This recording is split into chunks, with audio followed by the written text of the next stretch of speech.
अल वकील का मतलब वकालत करने वाला नहीं है, अल वकील का मतलब है डिस्पोजर ऑफ अफेयर्स, अफेयर्स को डिस्पोज करने वाला। हर चीज़ उसकी इजाज़त से होती है, ख़ास हिकमत के मुताबिक। उसके पीछे इनफाइनाइट विजडम है जो ह्यूमन बींग्स अंडरस्टैंड नहीं कर सकते। डिस्पोजर ऑफ अफेयर्स, जिस बंदे का अल्लाह पे ये बिलीफ आ जाए कि सारे के सारे अफेयर्स उसके कंट्रोल में हैं, मेरा कोई कुछ नहीं बिगाड़ सकता, अगर अल्लाह इजाज़त देंगे तो शायद कोई तकलीफ़ आ जाए, नहीं देंगे तो पूरी फ़ौज मेरे ख़िलाफ़ लड़ने आ जाए, मेरा कुछ नहीं बिगाड़ सकती। खालिद बिन वलीद की मिसाल आपके सामने है। सहाबा कहते हैं कि वो सफ़े अव्वल में होते थे, अपना घोड़ा दौड़ा रहे होते थे और वो शख्स शहीद नहीं हुआ। लोग जो है वो जिहाद पर देखे ना, उस दौर में डरते थे जाने से कि नहीं हम तो शहीद हो जाएंगे, हम तो मर जाएंगे, हमें कोई तीर लग गया, कोई तलवार से ज़ख़म लग गया, हम तो मर जाएंगे। खालिद बिन वलीद फ़ौत हुए। खालिद बिन वलीद कहते हैं कि मेरे जिस्म में एक भी जगह नहीं जहाँ स्वॉर्ड का निशान, ज़ख़म का निशान नहीं है, लेकिन देखो मैं आम आदमी की तरह मर रहा हूँ। Before his death, on his death bed he said कि बता दो सारे कॉवर्ड्स को, tell all the cowards of this world, कि अगर मौत मैदान जंग में होती सबसे पहले मैं मरता। ये होता है अल्लाह ताला पर बिलीफ कि कोई कुछ नहीं कर सकता। लेकिन इसका ये मतलब नहीं कि आप बेवकूफ़ों की तरह अपने आप को बिल्कुल ही मरवा दें। तैयारी करके जाएँ, खालिद बिन वलीद तैयारी करके जाते थे। ये नहीं था कि वो बग़ैर तैयारी के, बग़ैर तलवार के कूद पड़ते थे मैदान में, लेकिन अकीदा ये था कि कोई मुझे कह नहीं सकता जब तक अल्लाह की ज़ात जो है वो इजाज़त नहीं देगी। फिर यूसुफ अलैहिस्सलाम का वाक़या आपके सामने कि किस तरह उन्होंने अल्लाह के इस एट्रीब्यूट्स पे यकीन रखा कि अल वकील अल्लाह है।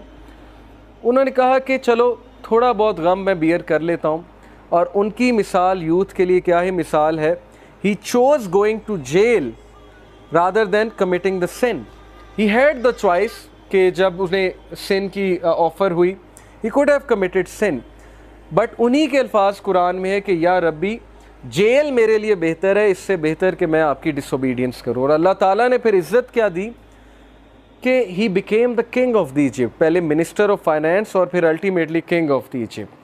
तो ये मिसालें कहानियाँ नहीं हैं, ये मिसालें रियल लाइफ जो है हमारे लिए एग्जांपल्स हैं, जो हमारे डेली ज़िंदगी के मैटर्स में अप्लाई होती हैं, लोगों से डील करते हुए अप्लाई होती हैं, रिश्तेदारों से डील करते हुए अप्लाई होती हैं, वर्क प्लेस पे अप्लाई होती हैं। वर्क प्लेस में कितनी हरासमेंट होती है, वर्क प्लेस में जो है वो कितना बुली किया जाता है, वर्क प्लेस में कितनी साजिशें होती हैं, पॉलिटिक्स होती हैं। लेकिन अगर आप मेहनती हैं, आप कॉम्पिटेंट हैं और आप अल्लाह से डरने वाले हैं, कोई आपका कुछ नहीं बिगाड़ सकता। अल्लाह आपको इज़्ज़त ही देगा, आप ऊपर ही ऊपर जाएंगे, तो किसी से डरने की कोई ज़रूरत नहीं। लेकिन जाहिर है कि एक बार बंदा हरास हो, बुली हो, तो उसके ख़िलाफ़ एक्शन लेना चाहिए। इसका ये मतलब नहीं कि आप एक्शन ही ना लो। तो दैट इज़ अल वकील फॉर यू, कि he is the disposer of affairs, हर चीज़ उसकी इजाज़त से होती है। अल वदूद, अल वदूद का मतलब सिर्फ दी लविंग नहीं है, अल वदूद का मतलब है वो ज़ात जो अनकंडीशनल लव करती है। हम दुनिया में कंडीशनली चलते हैं हर एक के साथ, ये बात आप माने या ना माने कि कोई ना कोई यूज़ एसोसिएट होता है, किसी से दिल लगाने का या किसी से दोस्ती करने का। अगर कोई यूज़ नहीं तो ये यूज़ है कि मुझे इसकी कंपनी चाहिए, मुझे इसकी ज़रूरत है, ये भी एक यूज़ है। तो अल्लाह ताला की ज़ात वो हस्ती है जो इंसान से अनकंडीशनल मोहब्बत करती है, यानी तुम डिसोबे करोगे तब भी मोहब्बत है और तुम ओबे करोगे तब भी मोहब्बत है, नॉन मुस्लिम से भी मोहब्बत है।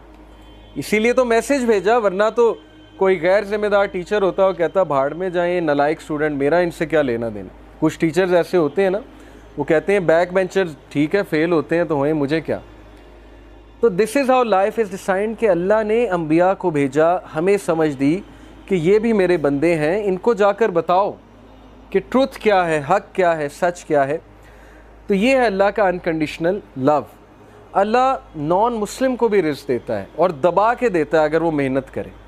ऐसी हस्ती के लिए टाइम ना निकालना, ये फिर इंसान का बहुत बड़ा लॉस है। एंड देन दिस एट्रीब्यूट, ये एक आयत मैं आपके सामने रखता हूँ। Verily it is Allah who causes the seed grain and the fruit stone to split and sprout, he brings forth the living from the dead and it is he who brings forth the dead from the living.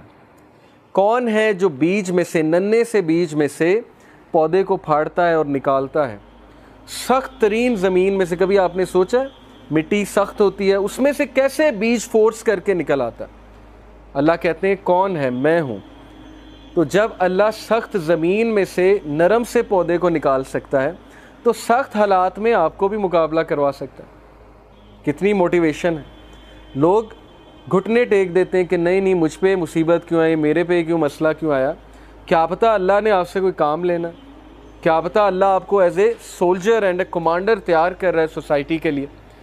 नबी से ज़्यादा मुश्किलें किस पर आई हैं? एक मुश्किल ख़त्म हुई, दूसरी, दूसरी ख़त्म हुई, तीसरी, तीसरी के बाद मल्टीपल, चौथी, पाँचवीं, छठी।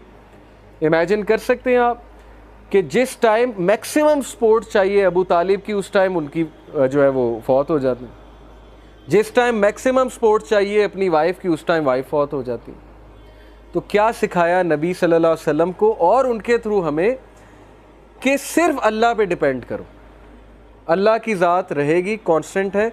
बाकी माँ बाप हैं, वो उन्होंने भी चले जाना है एक दिन, हर किसी ने चले जाना है एक दिन। लेकिन अल्लाह के साथ मामला ठीक है तो फिर अल्लाह माँ बाप के साथ भी मिलाएगा एक दिन, और अल्लाह ताला दुनिया में भी अच्छी ज़िंदगी देगा। तो ये मिसालें हमारे लिए कि डरो नहीं। हम जब पौधे को निकाल देते हैं सख्त ज़मीन से, तो हम तुम्हें भी निकाल देंगे किसी डिफ़िकल्ट सिचुएशन से।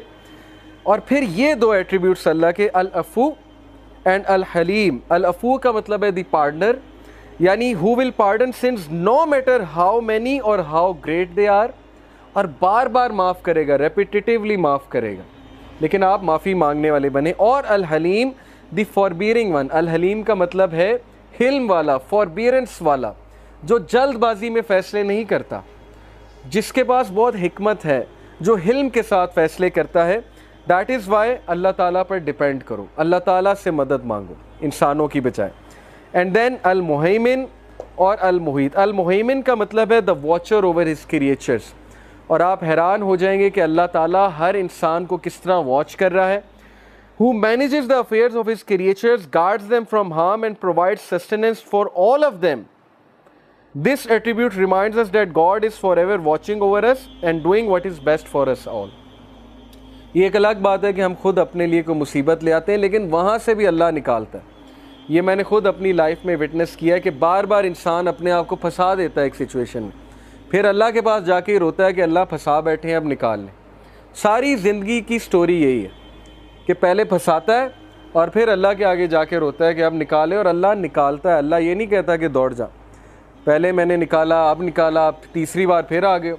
कोई इंसान होगा वो कहेगा कि चलो यहाँ से, 10 बार तुम्हें समझा दिया, बार बार तुम जो है वो वही मिस्टेक करते हो। तो ऐसी हस्ती को इग्नोर करना ये फिर बहुत बड़ी हमाकत है। अल मुहीत the encompasser, who encompasses all things with his knowledge, power, mercy and dominion. Nothing is concealed from him. कोई चीज़ अल्लाह से कंसील नहीं है, वो एनकम्पास करता है, हर चीज़ का अहाता किए हुए हैं। जैसे कहते हैं ना, वला युहीतूना बिशैइन मिन इल्मिही इल्ला बिमा शाअ वसिअ कुर्सियुस समावाति वल अर्ज़, कि हर चीज़ का अहाता अल्लाह ताला किए हुए है। अल्लाह ताला का इल्म हर चीज़ का अहाता किए हुए है।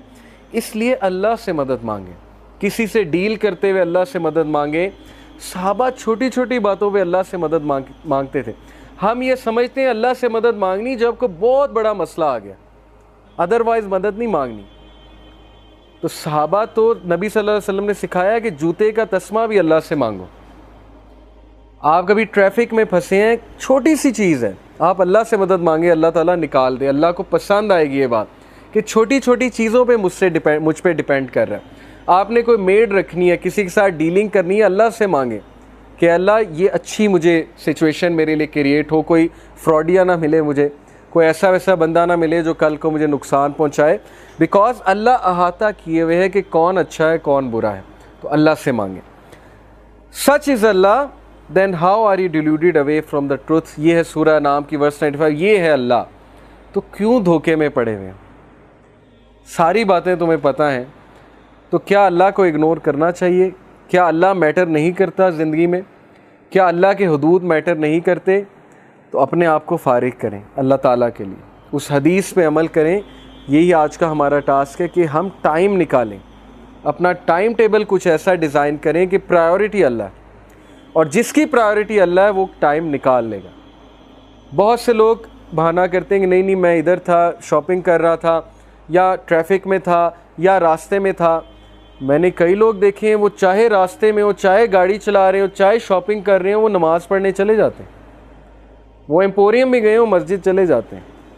वो रास्ते में कहीं मस्जिद, उनको पता होता है मस्जिद कहाँ है। जिनकी प्रायोरिटी नहीं, उनको पता ही नहीं होगा मस्जिद कहाँ है। वो रूट ही ऐसा सेलेक्ट करेंगे कि उन्हें पता है कि यहाँ मस्जिद है, यहाँ मस्जिद है, तो चलो अगर मैं घर नहीं भी पहुँचता तो रास्ते में, मैं मर्दों की बात कर रहा हूँ, मस्जिद में नमाज़ पढ़ लेंगे। So such is Allah, then how are you deluded away from the truth?